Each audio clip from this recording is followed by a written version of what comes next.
ভাইয়ারা, শ্বশুরবাড়ি মধুর হাড়ি এই কথাটা ততদিন পর্যন্ত প্রযোজ্য যতদিন পর্যন্ত আপনার শ্বশুর শাশুড়ি বেঁচে থাকবে।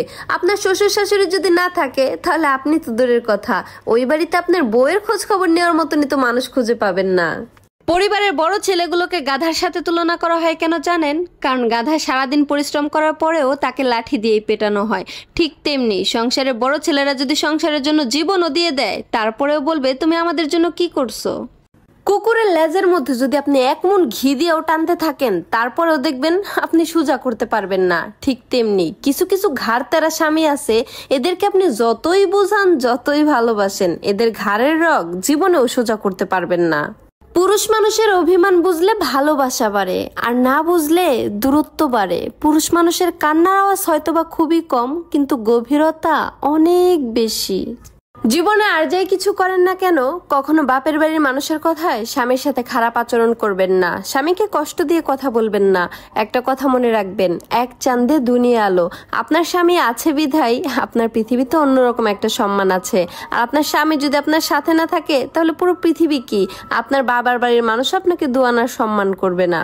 দুইটা ছেলে যখন ঝগড়া লাগে তখন তাদের মধ্যে হাতাহাতি হয়, মারামারিও হয়, কিন্তু দুইটা মেয়ে যখন ঝগড়া লাগে তখন যার যত গোপন কুকীর্তির কথা আছে সব ফাঁস হইয়া যায়।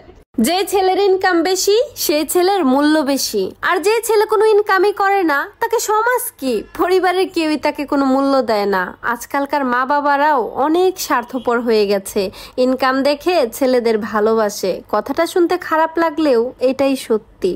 পেঁয়াজ কাটার ভয়ে যে মেয়েটা কোনোদিন একটা ডিম ভাজি করে নাই, হাত কালো হয়ে যাবে সেই ভয়ে কোনোদিন একটা আলুও কাটে নাই, রান্নাঘরে গিয়ে মাকে কখনো বলে নাই যে মা তোমাকে কি একটু সাহায্য করব, অথচ মায়ের কোনো অভিযোগও ছিল না। কিন্তু বিয়ের পরে পেঁয়াজ কাটা থেকে রান্না বান্না সবই করা হয়, তারপরেও শ্বশুর বাড়িতে অভিযোগের কোনো শেষ নাই। 10 দিন অবহেলা করে একদিন ভালোবাসবে, সে হচ্ছে স্বামী। আর সেই 10 দিনের অবহেলার কথা ভুলে গিয়ে একদিনের ভালোবাসায় গলে যাওয়ার নাম হচ্ছে স্ত্রী। কি আপুরা, ঠিক বললাম তো? বিয়ার পর যখন বাবার বাড়িতে যাই তখন বাবাই কইবো কি খাইবা মা, তোমার জন্য কি আনমো। আর স্বামীর বাড়িতে থাকলে স্বামী যখন বাজারে যায় তখন ফোন করে কইবো কি লাগবো, আসার সময় কি নিয়ে আসবো। স্বামী আর বাবা এই দুইজন মানুষের মতন যত্ন করে ভালোবাসা কেউ কোনোদিনও আগলে রাখতে পারবে না।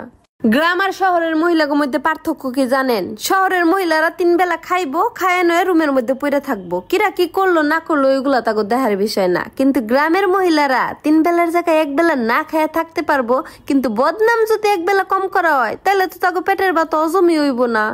সব শাশুড়ি হচ্ছে গিয়া তালুকদার বাড়ি, চৌধুরী বাড়ি আর নয়তো খান বাড়ির মেয়ে। আর বাড়ির বউরা সে যদি বিয়ের আগে চৌধুরী বাড়ির মেয়েও হয় তারপরেও বিয়ের পরে শাশুড়ির কাছে সে ফকিন্নির মেয়ে।